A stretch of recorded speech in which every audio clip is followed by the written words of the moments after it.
Hello friends, मैं हूं doctor Keshav Gaur और आज हम बात करने वाले हैं एक ऐसे टॉपिक के बारे में जिससे बात करने में लोग अक्सर हिचकिचाते हैं। इसका नाम है गायनेकोमेस्टिया या कहें कि मेल ब्रेस्ट एनलार्जमेंट और कुछ लोग इसे मैन बूब्स भी कहते हैं। आज इसी से रिलेटेड फैक्ट्स, मिथ्स और ट्रीटमेंट ऑप्शंस के बारे में डिस्कस करेंगे। और इसी डिस्कशन के लिए हमारे साथ हैं आज एक renowned plastic surgeon doctor major and professor doctor Ravi Saroha sir. तो अगर मैं सर की तारीफ करना चाहूँ तो ये पॉडकास्ट ही पूरा खत्म हो जाएगा, इसलिए मैं सर के बारे में शॉर्ट में बता देता हूँ। सर ने अपना एमबीबीएस और MS Vardhman Mahavir medical college Safdarjung hospital से किया। उसके बाद सर ने अपना DNB plastic surgery RNR hospital Delhi से किया। फिर सर ने इंडियन आर्मी में सर्व किया as a professor in the renowned hospitals like AFMC Pune and RNR hospital Delhi. Sir is a gold medalist in world congress at Belgium. Sir को late sir Vividh Rawat ji से CDS commendation भी मिला during the first wave of Covid and currently sir is serving as a senior consultant examiner for plastic and reconstructive surgeries. तो आइए हम doctor Ravi सरोवर sir से बात करते हैं। वेलकम सर, कैसे हैं आप? Thank you for the invitation. Thank you. बहुत अच्छा हूँ मैं, और आपने मुझे इनवाइट करा आज इस टॉपिक पे बात करने के लिए, जो कि है गायनेकोमेस्टिया, जो कि आजकल के यूथ में बहुत ही कॉमनली हम ये प्रॉब्लम को देख रहे हैं। और एट टाइम्स उनको ये नहीं पता होता है कि उनको किससे बात करनी है, किससे बात नहीं करनी है, किस डॉक्टर को दिखाना है। तो आज मैं चाहूँगा कि हम इस पॉडकास्ट के दौरान ये बहुत सारे जितने भी डाउट्स पेशेंट्स के मन में रहते हैं उनको हम क्लियर करने की कोशिश करें और उनको अच्छे से गाइड करें, सो दैट उनका ट्रीटमेंट अच्छे से आगे हो पाए। बिल्कुल सर। तो सर हम टॉपिक पे तो बाद में आएंगे, पहले व्यूअर्स आपके बारे में कुछ जानना चाहेंगे। मैंने भी कुछ बताया, कुछ आप बताइए, आपकी जर्नी कैसी रही, आप कैसे प्लास्टिक सर्जन बने, आपके आर्मी बैकग्राउंड के बारे में कुछ बताइए। मैं एमबीबीएस टाइम से ही क्लियर था कि मुझे सर्जन ही बनना है, दो आई वॉज नॉट श्योर कि मैं प्लास्टिक सर्जन बनूंगा। धीरे धीरे मेरा इंटरेस्ट ग्रो करता रहा, और let me tell you, I am not a topper in my class, though I am a topper now in my practice. Okay sir. But यही मैं कहना चाहूँगा कि ओवर पीरियड टाइम मैं अपनी मेहनत के साथ परसिस्टेंट और कंसिस्टेंट रहा हूँ, जिसकी वजह से मैं आज यहाँ पे हूँ।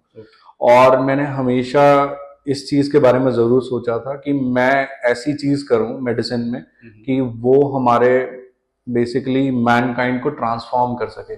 तो मुझे ओवरऑल ऑल द ब्रांचेस ऐसा लगा कि प्लास्टिक सर्जरी एक ऐसी ब्रांच है जो एक पर्सन को चेंज कर सकती है फिनोटाइपिकली, जिसको हम बोलते हैं कि बाहर से दिखने में हम उसको करेक्ट कर सकते हैं। किसी चीज के पास, किसी पेशेंट के पास कुछ नहीं है तो हम उसको जरूर दे सकते हैं। तो वो है सिर्फ और सिर्फ प्लास्टिक सर्जरी में। तो धीरे धीरे मेरा इंटरेस्ट जैसे ग्रो करता गया सर्जरी में, तो I always wanted to be a plastic surgeon. तो सर आप अपने व्यूअर्स को बताना चाहेंगे कि आपका आर्मी से कनेक्शन कैसे हुआ और आर्मी की वजह से आपके लाइफ में क्या चेंजेस आए और कैसे आपकी पर्सनैलिटी चेंज हुई? आप अगर मेडिसिन में डिसिप्लिन नहीं हो और अपने हार्ड वर्क से कंसिस्टेंट नहीं हो तो आपको रिजल्ट्स मिल ही नहीं सकते हैं। So you have to be both in your journey. Then मैंने अपनी जब एमएस के बाद अपना डीआरएनबी के लिए मैं गया, आर्मी हॉस्पिटल आरएनआर को चूज करा मैंने। सो मैं मेरी पर्सनालिटी पहले से ज़्यादा और इसलिए चेंज हुई कि I was more consistent, persistent and hard working throughout. कैसे आपको रहना है, how to manage time and how to be perfect, which is very well required in your plastic surgery to get the best aesthetic results. वो चीज़ मैंने army में सीखी कि वो लोग कैसे सारी चीज़ों को मैनेज करते हैं, still they look good in the morning at 7:30, right. तो वो धीरे धीरे करके मुझे इतना अच्छा लगा कि I joined arm forces after that, which I served at two premier institutes of India for super speciality. One is FMC Pune and other one is Army Hospital RNR as a professor plastic surgery, where I got a chance to teach students. वहाँ पे मैंने सबको पढ़ाया, और इतने अच्छे atmosphere में they are the best teaching institute for DNB throughout. तो सर आप टॉपिक पे आते हैं, गायनेकोमेस्टिया क्या है और ये एक नॉर्मल फैट डिपोजिशन से कैसे डिफरेंट है? सी गायनेकोमेस्टिया के बारे में जो सबसे बड़ा मिथ कह लो, मिसकंसेप्शन कह लो, मेरे को सबसे ज्यादा लोग क्वेश्चन जो पूछते हैं वो ये पूछते हैं कि सर कि ये चेस्ट फैट है या गायनेकोमेस्टिया है। तो मैं एक चीज ये बता देना चाहता हूँ पहले ही कि गायनेकोमेस्टिया एक मेल में अगर 2 से 2.5 सेंटीमीटर आपकी चेस्ट वॉल से अगर कोई टिश्यू निकला हुआ है ब्रेस्ट रीजन में, चेस्ट में, तो उसको हम गायनेकोमेस्टिया बोलते हैं। ये सबसे सिंप्लीफाइड तरीके से मैं बता सकता हूँ। आई am not going into the clinical definitions of gynaecomastia, but क्या है कि लोग मुझसे पूछते हैं सर ये सिंपल फैट है गायनेकोमेस्टिया। मैं ये बोलना चाहता हूँ कि गायनेकोमेस्टिया में 2 कंपोनेंट होते हैं, एक फैट होता है और एक ग्लैंड होता है। किसी में ग्लैंड पार्ट ज्यादा हो सकता है, किसी में फैट पार्ट। हाँ, चेस्ट फैट जो नॉर्मल चेस्ट फैट होता है वो आपकी मसल को ड्रेप करता है हमेशा, वो कभी उससे एलिवेटेड और पाउटेड बाहर की तरफ निकला नहीं होता है। अगर वो बाहर की तरफ निकला हुआ है तो हम उसको गायनेकोमेस्टिया कहते हैं। ठीक है सर। इसके क्या कॉजेज रहते हैं और क्या कुछ ट्रिगरिंग फैक्टर्स होते हैं जिसकी वजह से ये डेवलप करता है? अगर बिल्कुल बाय द बुक जाएंगे तो मोस्ट ऑफ द कॉजेज तो हमें पता ही नहीं होते, इडियोपैथिक होते हैं। लेकिन जो नेक्स्ट कॉज जो सबसे ज्यादा देखा गया है वो हार्मोनल इम्बैलेंस होता है। हार्मोनल इम्बैलेंस आपके डिफरेंट फेजेस ऑफ लाइफ में हो सकता है। जैसे आपको जब प्यूबर्टी हिट करती है, nowadays puberty is hitting children at 12 or 13, so they start getting these problems at this age only. And after that, due to the sedentary lifestyle, junk food, nobody is into gym exercises, everybody is sitting, gaining weight, stress, they ultimately leads to hormonal imbalances in our body, जिसमें होता गया है कि testosterone goes down and oestrogen comes up, तो उससे हमारा gynaecomastia की problem आ जाती है, जिसको मैन बूब्स और मेल ब्रेस्ट एनलार्जमेंट बोल रहे हैं। कुछ लोग इन लेमन टर्म इसको गायनो टर्म भी बोल देते हैं। And some of the gym owners are like misleading these young guys कि ये चेस्ट फैट है, गायनो नहीं है। आई थिंक इसका डिसीजन सिर्फ और सिर्फ एक एक्सपीरियंस प्लास्टिक सर्जन का होना चाहिए। तो इसलिए आपको अपना डायग्नोसिस जानने के लिए आप you should consult experience plastic surgeon. ठीक है सर। तो ये जब डेवलप करता है तो क्या इसकी कोई स्टेजेस होती हैं, ये मतलब कि कैसे डेवलप करता है ये? सी डेवलप, मैंने आपको जैसे बताया कि हार्मोनल इम्बैलेंसेस किसी भी वजह से हो सकते हैं, young at puberty, young and even in old age भी हमने देखा है। जैसे कि you are reaching towards your elder years, 50 above 50 and approaching 60, तब हमारी बॉडी में अल्टीमेटली क्या होता है कि टेस्टोस्टेरोन गोज डाउन, तो oestrogen takes its own effect and you start getting fat. आपका फैट जमने लगता है पेट के पास, छाती पर, तो वो भी एक तरह का गायनेकोमेस्टिया करता है, जिसको हम सेनाइल गायनेकोमेस्टिया बोलते हैं। रही बात स्टेजेस की, सी ग्रेड्स अगर हम देखेंगे तो इंडियन ग्रेड्स 4 होते हैं और European they classify them in 7 grades. So we will talk about Indian grades only. There are 1 2 3 4 grades are there and मैं इसकी गहराइयों में नहीं जाना चाहूंगा बिकॉज वो कंफ्यूजन क्रिएट करते हैं हमारे पेशेंट्स के बीच में। लेकिन मैं कहना चाहता हूँ कि जब आपको ग्रेड की बात करनी है तो you should consult your plastic surgeon. तो नेक्स्ट मेरा सवाल यही था कि ये किसी पर्टिकुलर एज में डेवलप करता है, वो आपने बता ही दिया कि ऐसा कुछ फिक्स नहीं है। कुछ में ये एडोलेसेंस में भी डेवलप कर सकता है और किसी केस में ये सेनाइल एज में भी डेवलप कर सकता है। ठीक है sir.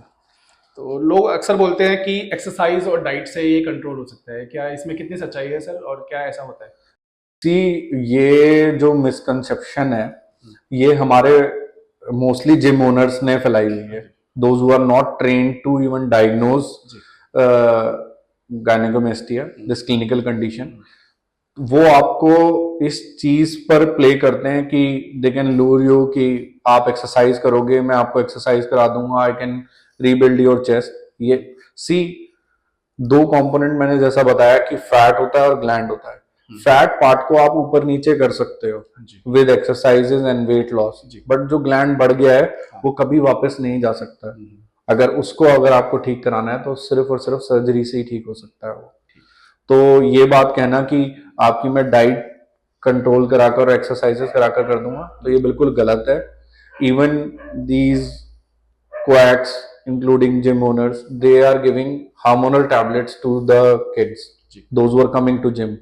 These hormones are nothing but, you know, as a doctor की estrogen एंटेगनिस्ट ही हैं. सो आप जब हार्मोन बाहर से अपनी बॉडी में लेते हैं तो दे विल उनका कुछ ना कुछ इफेक्ट जरूर आने वाला है आपकी बॉडी में, जिसके लॉन्ग टर्म डिजास्टर्स इफेक्ट हो सकते हैं, जो कि उन बच्चों को किसी ने बताए नहीं होते हैं, जिनके इफेक्ट्स हमें धीरे धीरे देखने को मिल रहे हैं. जी सर, इंटरनेट पे ऐसे एड्स भी चलते हैं कि 30 मिनट सर्जरी से ये ठीक हो जाएगा, तो ये क्या इसमें कुछ सच्चाई है या ये सिर्फ एक मार्केटिंग गिमिक है?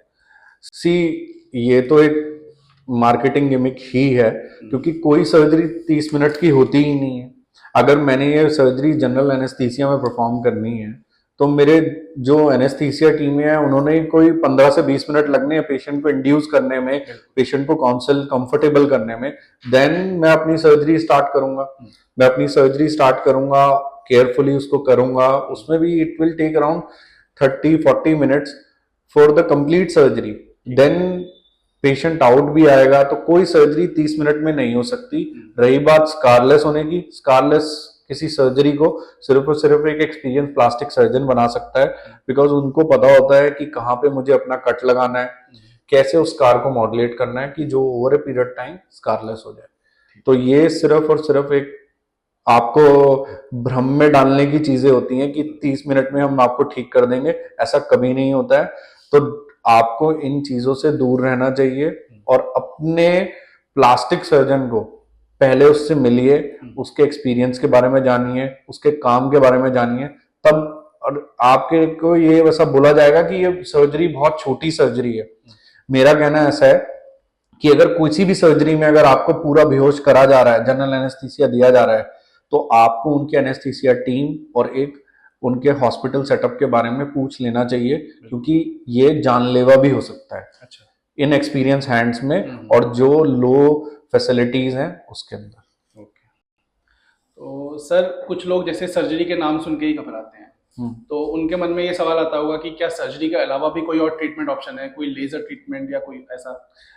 सी, बहुत सारे ट्रीटमेंट इस टाइम मार्केट में आए हैं कि हम टैबलेट्स दे रहे हैं, हम दवाइयाँ दे रहे हैं, जो कि मैं ऑलरेडी बता चुका हूँ उनका कोई यूज नहीं है, क्योंकि उनसे इसका ट्रीटमेंट नहीं हो सकता है.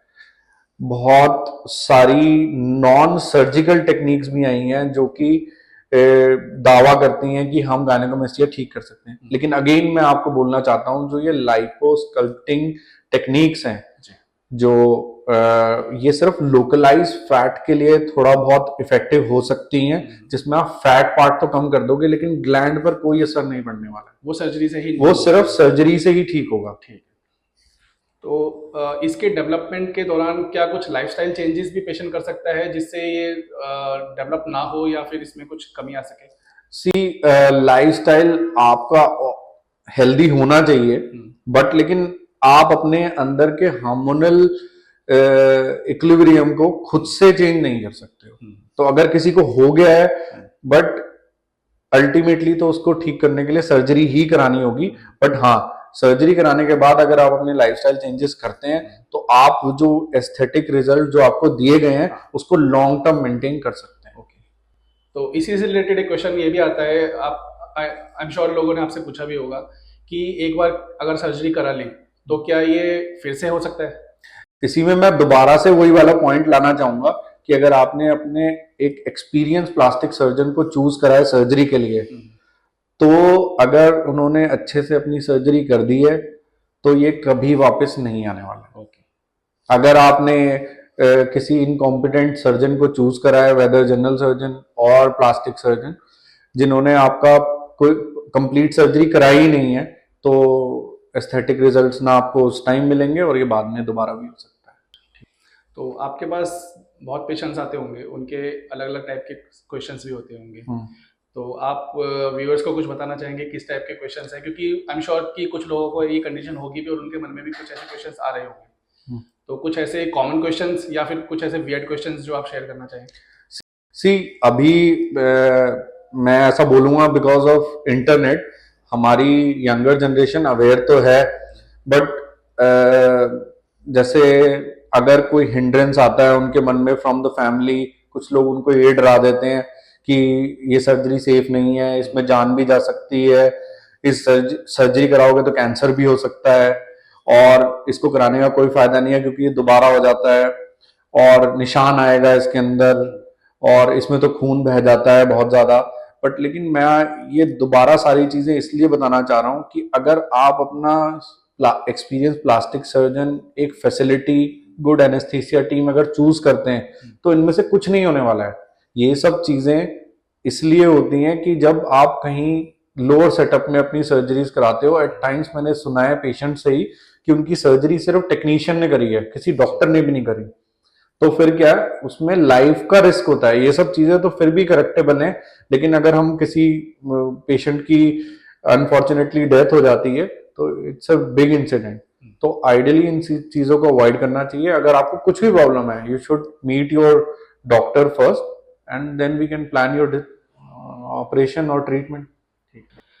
तो सर, अगर हम गायनेकोमेस्टिया की सर्जरी को आपसे पूछे कि एक simple step by step approach में जिसमें एक कॉमन पर्सन भी समझ पाए, ऐसे आपको डिस्क्राइब करना हो तो कैसे करेंगे? जो सर्जरी होती है ना, वो हमारे ग्रेड्स पे डिपेंड करती है। ओके। जैसे मैंने आपको बताया था 1 से लेके 4 ग्रेड तक है। तो ग्रेड 1 और 2A तक आपको ग्लैंड रिमूवल करने से ही एस्थेटिक रिजल्ट मिल जाते हैं, जिसमें कि लाइपोसक्शन करने की जरूरत नहीं होती है। ग्रेड 2B ऑनवर्ड्स जो हमने देखा है, उसमें हमें बेटर कॉन्टूरिंग, चेस्ट एस्थेटिक के लिए लाइपोसक्शन करना होता है। ठीक है, तो ये हमारा ग्रेड 3 तक रह सकता है। ग्रेड 4 के बाद क्योंकि ब्रेस्ट साइज इतना बढ़ जाता है, it is almost like a female breast, तो उसमें आपको स्किन भी एक्सरसाइज करनी होती है कि जो कि लूज हो गई होती है। अब उसका डिसीजन जो होता है वो पेशेंट टू पेशेंट वेरी करता है, और वो 4 के कौन से ग्रेड में फॉल कर रहा है उसके अकॉर्डिंग। तो मोटा मोटा लाइपोसक्शन और ग्लैंड रिमूवल होता है एक गायनेकोमेस्टिया सर्जरी में, बट जैसे जैसे ग्रेड बढ़ेगा तो उसमें सर्जरीज ऐड होती जाती हैं, और जितना ज्यादा ग्रेड उसमें एट टाइम्स हमें 2 सर्जरीज भी करनी पड़ती हैं। ओके। तो ये दोनों सर्जरीज एक ही सेटिंग में हो जाती है सर, या अलग अलग सेटिंग करनी होती है? अगर हमारा ग्रेड 4 से ज्यादा है, जी। 4 प्लस है, तो एट टाइम्स हमने देखा है कि पेशेंट को हम पहले एक सर्जरी कर देते हैं एक सेटिंग में, जिसमें तीनों सर्जरीज मैंने बताई, और अगर धीरे धीरे धीरे धीरे करके पेशेंट की रिकवरी देखते हैं, if he is satisfied then it's fine, otherwise हमें एक एडिशनल प्रोसीजर करके उसकी चेस्ट को शेप में लाना। ठीक है सर। इन सर्जरी के बाद क्या कॉम्प्लिकेशंस रहते हैं कुछ, और पेशेंट्स उसके बाद कितनी जल्दी रिकवर हो जाते हैं और कितनी जल्दी अपनी डे टू डे लाइफ में वापस आ पाते हैं? सी, अब मैं जैसे लास्ट ईयर की बात करूं तो हमने अराउंड 700 गायनेकोमेस्टिया केसेस करे। ओके। तो उनमें से क्योंकि हमारे पास ऑल इंडिया से पेशेंट आते हैं जी। तो सब चीजों को कंट्रोल नहीं करा जा सकता। उसके बावजूद भी कुछ पेशेंट्स में हमने देखा कि पानी बनना, जिसको हम सिरोमा बोलते हैं, कुछ पेशेंट्स में थोड़ी ब्लीडिंग रहना, हेमेटोमा। बट लेकिन इसमें सबसे मेन चीज ये रहती है कि आपको ना पैनिक नहीं करना होता है, आपको हमेशा अपने सर्जन के कांटेक्ट में रहना होता है, और अगर पहली चीज में भी कोई भी आपको कंफ्यूजन लगे तो आप डॉक्टर से आके मिले, ही विल सॉल्व इट, और इनको रिवर्स करा जा सकता है। अदरवाइज एक्सपीरियंस टीम, मुझे नहीं लगता कि कोई ज्यादा कॉम्प्लिकेशन देखी जाती हैं इस तरह के प्रोसीजर में। ये बहुत ही सेफ सर्जरी है in hands of an experience plastic surgeon. ठीक है सर, ठीक है सर। और इसमें रिकवरी कितने दिनों में हो जाती है सर? रिकवरी अगेन, अगर हमने अच्छे सेटअप में सर्जरी कराई है तो मैं उसका बता सकता हूँ कि जो हमारे केसेस में क्या होता है, हम पेशेंट को भेज देते हैं सर्जरी कर, वो ड्रेसिंग जो होती है वो 5 से 6 दिनों के लिए रहती है। उसके बाद ड्रेसिंग चेंज कराने पेशेंट हमारे पास भी आ सकता है, बट अगर वो पैन इंडिया कहीं से है तो वो अपने घर में खुद से ड्रेसिंग को खोल सकते हैं। ड्रेसिंग खोलने के बाद में हम उनको नॉर्मल डेली रूटीन फॉलो करने के लिए बोलते हैं। बाकी डेस्क जॉब वो नेक्स्ट डे से ही अपना रिज्यूम कर सकते हैं। If they want to ride bike, scooty, वो 1.5 हफ्ते तक, और अगले हफ्ते से उनकी मसाजेस स्टार्ट हो जाती हैं। तो 3-3.5 हफ्ते में कंप्लीट रिकवरी हो जाती है, जिसके बाद मसाजेस और नाइट हमारा प्रेशर गवर्नमेंट जो है वो कंटिन्यू रहता है फॉर नेक्स्ट 2 वीक्स। उसके बाद he is free to do anything in his life, even exercises and weight lifting वो स्टार्ट कर सकते हैं 1 महीने के बाद से। इसमें कुछ post surgery long term precautions भी पेशेंट को लेने पड़ते हैं? जैसे आपने एक तो बताया कि लाइफस्टाइल चेंजेस एक करने होंगे जिसकी वजह से फैट डिपोजिशन फिर से ना हो। सी जब हम सर्जरी करते हैं, कोई भी surgery, surgery is a kind of trauma. चोट लगी है हमारी शरीर में, तो आपको क्या करना होता है, इमीडिएट पोस्ट ऑपरेटिव पीरियड में एक हाई प्रोटीन डाइट में शिफ्ट करना होता है अपने आप को। आपने उसको करना है सो दैट जल्दी अर्ली हीलिंग हो। उसके बाद आपने अपने ऑब्वियसली साफ सफाई का ध्यान रखना है। हमने आपको एग्जैजरेटेड चेस्ट शोल्डर मूवमेंट्स बना करें because this muscle is attach to your shoulder. तो इससे सिरोमा बनने के चांसेस और आपके रिजल्ट जो हैं वो डिलेड हो सकते हैं। अगर आपने ये चीजें फॉलो करी हैं एंड लाइफस्टाइल मॉडिफिकेशन साथ में चल ही रहा है पहले से ही, एज यू आर कंसर्न, तभी आपने सर्जरी को कराया है, क्योंकि कॉस्मेटिक रीजन की वजह से ही कराई जाती है ये सर्जरी। तो अगर आप इस चीज को करते आ रहे हैं तो मुझे नहीं लगता कि आपकी रिकवरी में कोई प्रॉब्लम आनी चाहिए, और लाइफस्टाइल चेंजेस तो हमारी बॉडी में रहनी ही चाहिए। सर्जरी तो एक एस्पेक्ट हो गया, इस कंडीशन का एक और एस्पेक्ट होता है, वो होता है साइकोलॉजिकल एस्पेक्ट। क्या इन पेशेंट्स में ये बहुत इंपॉर्टेंट होता है और इसको कैसे टैकल कर सकते हैं?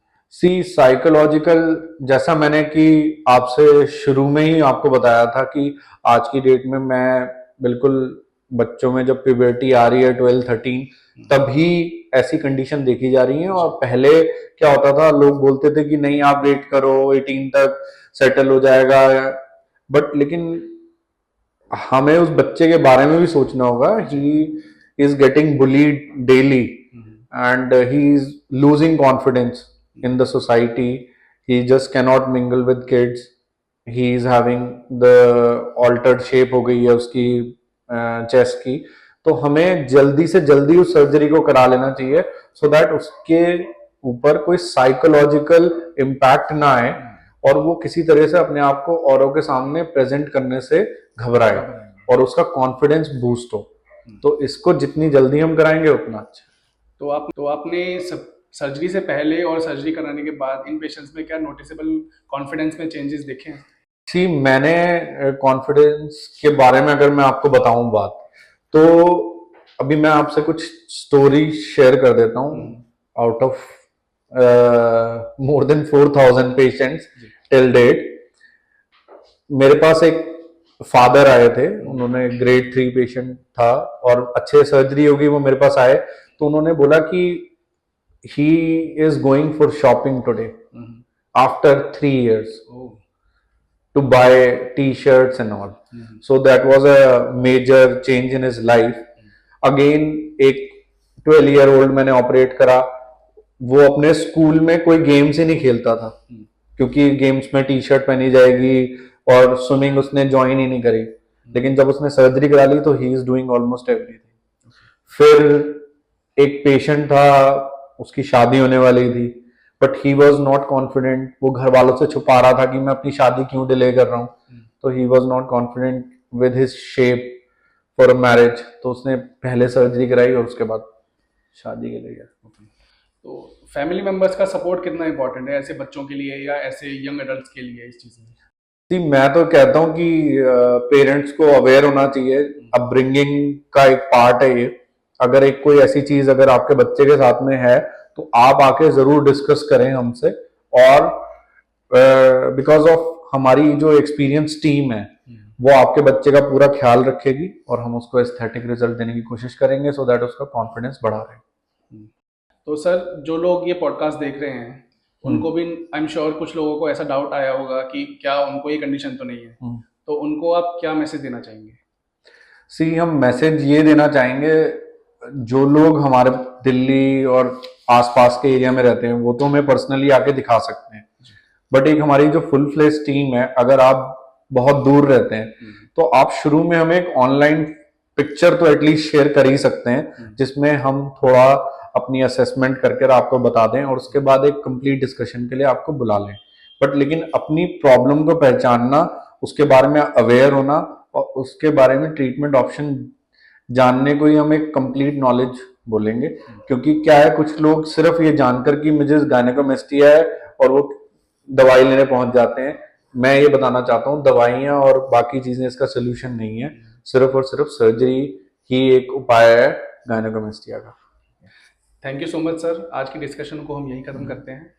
आई एम श्योर कि आपने जो आज यहाँ पर आकर लोगों को इतनी जानकारी दी, उससे लोगों को बहुत हेल्प मिलेगी और वो अपने सर्जरी के डिसीजन मेकिंग में आगे बढ़ सकेंगे और खुलकर बात कर पाएंगे। तो एज अ डिपार्टिंग नोट, आप अपने व्यूअर्स को कुछ कहना चाहेंगे सर? मैं thank you for the podcast, और मैं आप सारे अपने व्यूअर्स को सिर्फ एक ही चीज़ बोलना चाहूँगा कि अगर आपको कोई भी क्लिनिकल कंडीशन है तो आप आके मिलिए हमसे, हमारे क्लिनिक में आके, हमारी एक्सपीरियंस टीम से हम आपकी क्लिनिकल कंडीशन के बारे में आपको अच्छे से समझाएंगे, आपके लिए एक प्लान तैयार करेंगे, और इस स्पेसिफिक कंडीशन जो गायनेकोमेस्टिया मैन बूब्स के बारे में हमारी इतनी बात हुई है, उसकी अल्टीमेट ट्रीटमेंट सिर्फ और सिर्फ सर्जरी है। इस बात को आप जान लें, और इधर उधर का ट्रीटमेंट जो कि दवाइयाँ, एक्सरसाइजेज, डाइट के रूप में लेना बंद करें। तो फ्रेंड्स, आज हमने गायनेकोमेस्टिया को बहुत डिटेल में जाना, इसके facts, myths, treatment options, surgery process, mental health, सब पर बहुत डिटेल में बात की। आई होप कि ये पॉडकास्ट आपके लिए बहुत हेल्पफुल रहा होगा। अब हम अलविदा लेते हैं और फिर मिलेंगे आपसे एक नए टॉपिक के साथ। और हाँ, लाइक, शेयर और सब्सक्राइब करना ना भूलें।